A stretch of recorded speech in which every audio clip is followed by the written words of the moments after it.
Hello, welcome back. So I am standing today, not that you can tell the difference between me standing and sitting, but I really felt like I needed to stand up for this one. So what we're going to do is let's connect in, let's invite the fairies into our energy, into the energy surrounding us, and let's get started on the history of fairies and fairy DNA. Okay, so just taking a moment just to take a deep breath in. And allowing the breath to settle your being, to settle the energies.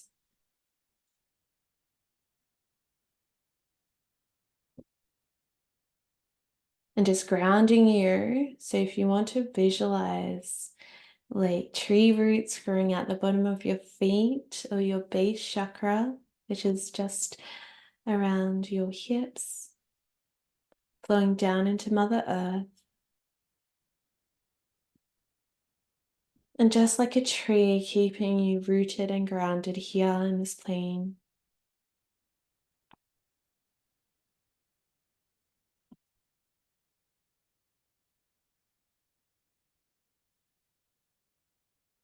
Beautiful. And then just calling upon the fairies that have only mastered true and unconditional love to be here now. Calling in the fairies that are here to support our individual journeys.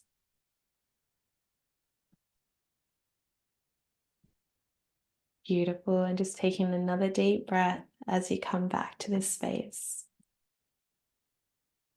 So this is a really interesting topic and one that I'm quite excited about because I wasn't actually, I guess, consciously aware of this as they were giving me this information. I was like, wow, that's so cool. Like, it's not all cool, but there's like some sad parts to it, of course. So we're going to be diving into the histories of fairies and as well diving into the space of what happened when the veils became thick or when they were veils actually placed upon humanity and then the destruction that came after that and then going into fairy DNA. So, history of fairies. So, from the first video you would have listened to already, possibly, we talked about how fairies came here to support the nature kingdoms. So, the trees, the animals, the plant life, flowers, the oceans, the oceanic animals. We have fae like all around us, we have angels all around supporting humanity. Now, once upon a time, our connection, humans' connection with fairies was one that was quite well known. We worked alongside fairies. Our ancestors worked alongside fairies. They understood how they could work with them and how fairies could support them in their daily life from, planting crops and having food to eat, to supporting their beloved animals, to supporting, trees to make them grow big and strong and provide them this medicine and so forth, so forth. But as I mentioned in the earlier class, fairies are here to really keep and support and protect the unique frequencies of the nature kingdom elements. So I'm just double checking my notes just to make sure that I do touch on all the points. But what actually happened, so once again, with everything I say, take what resonates with you and leave what doesn't. But I'm hoping that this triggers something within your cell memory to bring forth that consciousness that you may need in this reality to understand and to deepen your connection with the fairies. So when humans themselves went through a really dark age, and you can call them the dark ages, but even before that, there was a lot of corruption from other beings. And I don't want to dive too much into humanities because here we're just talking mainly about the fairies, but humans themselves went through that space of, disconnect. So we stepped more into fear. There was more manipulation, there was more corruption, there was more like, this fight for survival. There was a disconnect from our belief system, our faith with all that is. You could say the oneness, you can say source, divine, God, goddess. There's a lot of different terms that are now put out there. But as that corruption happened, as we started to disconnect from our natural instincts, because we are also part of nature, I just want to reinforce that we are part of nature and we're all meant to be working together, right? And, now in our age, yes, there are many more humans that work alongside nature, connecting with nature, protecting and saving forests, protecting and saving animals of all kinds, whether on land or in the oceans. There's a lot more people that are going to sustainable living and so forth, so forth. But we went through a huge stage of disconnection. And the only time that fairies were spoken about was through stories of our ancestors sharing it into generations. But then that also slowly became forgotten. And then there was stories in books, that kept some of that alive. So we were able to find our way back into that space.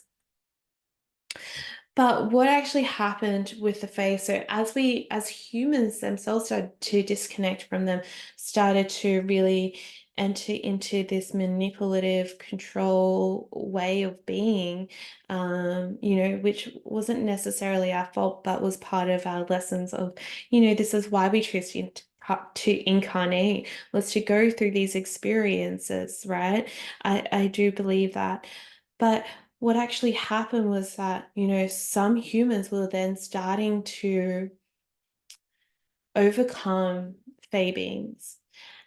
And when I say overcome, like start to use them a lot for negative reasons.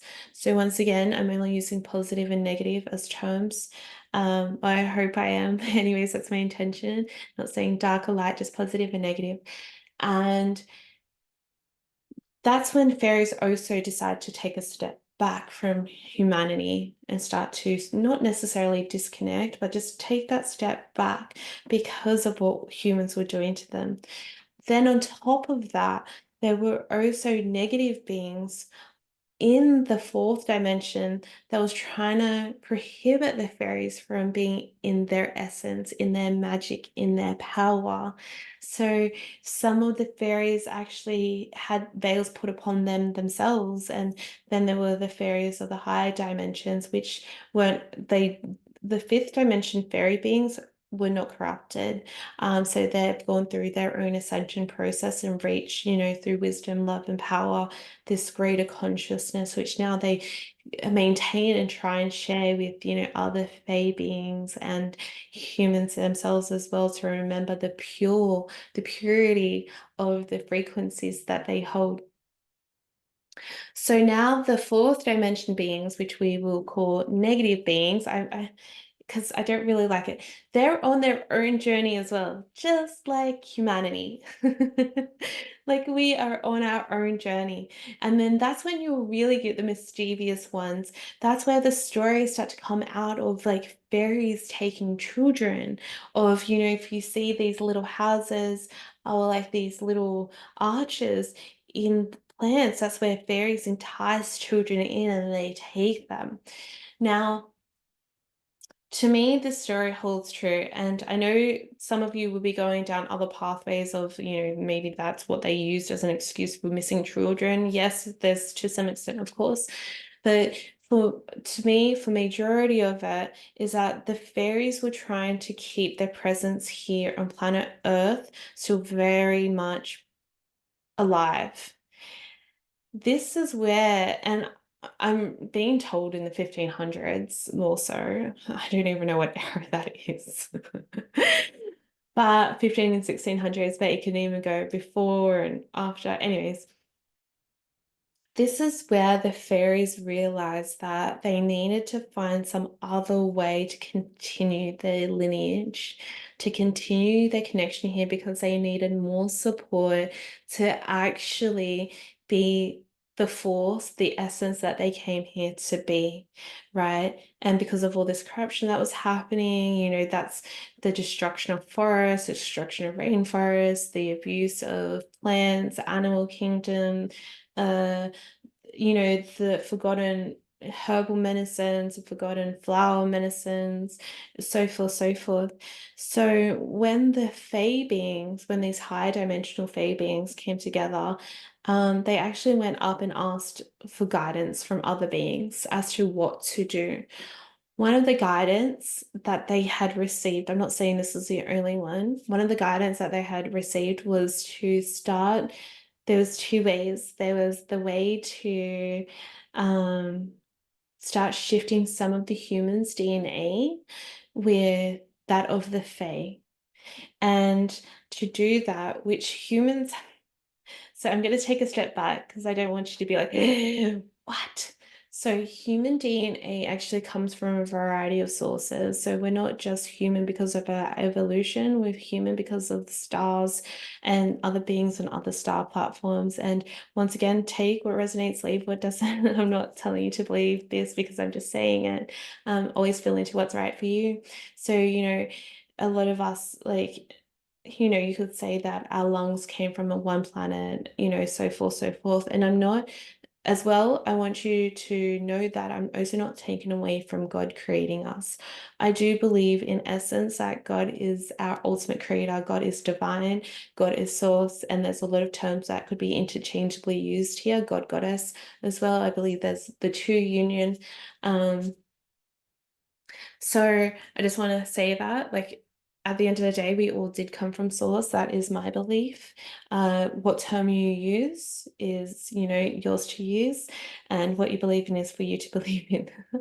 uh, but so with the so with the human DNA, we've actually been infiltrated by multiple different beings to support us, and that's why we have connections not only through our ancestral lineage of, like, witches and maybe that herbal side of things, but we also have connections to the stars and our evolution in that space, and many other various beings.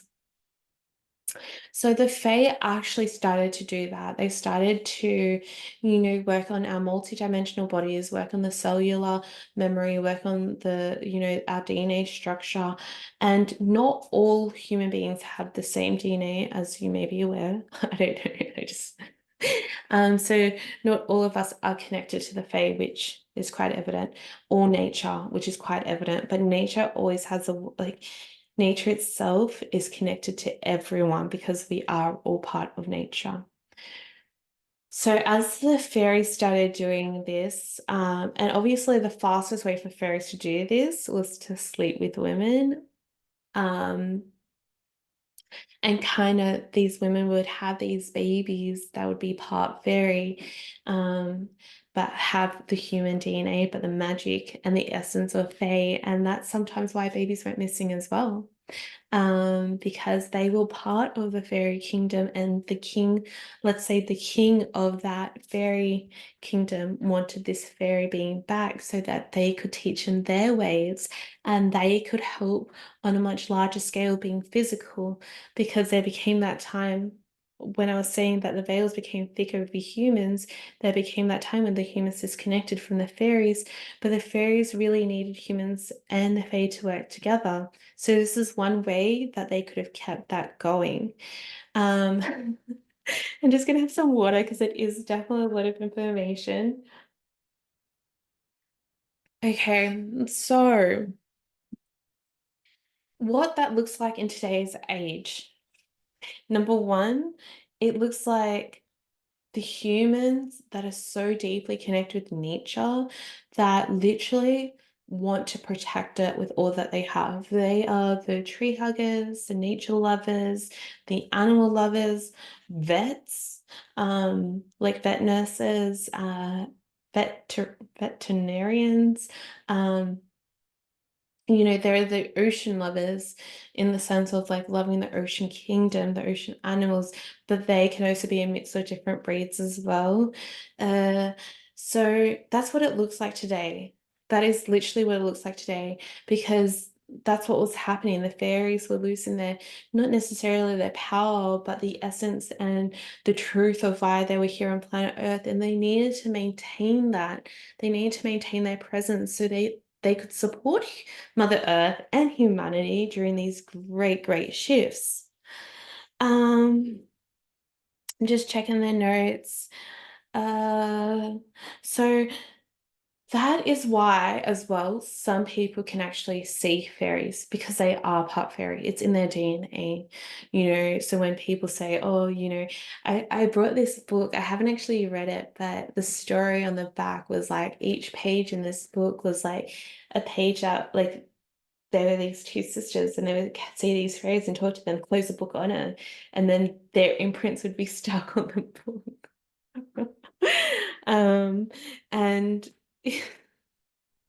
that's, to me, for those beings to see, those sisters to see the fairies, because they have that connection with the fairies and also being childlike, the veil is still quite thin for them. They're closer to the spirit realm than they are to this. They haven't lived here for that long, where the conditioning has really infiltrated their minds and limited them.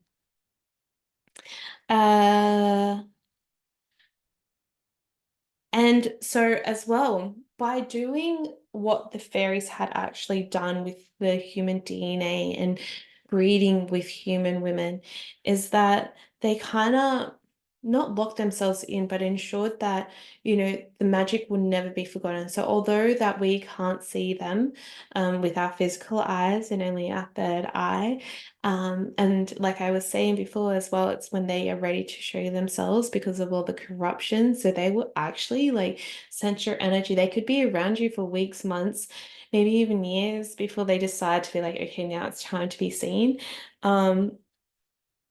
But they also did this to learn what was happening within humanity, what was happening, why humanity was going through these shifts. And on top of that, the most important thing they did this for was so that when, just like all beings, if you believe in this and believe in reincarnation, all beings can choose to incarnate. So this is where we have, I'm just like, I do apologize if you're quite into the spiritual world and understand this already, but I hope this brings through and you take.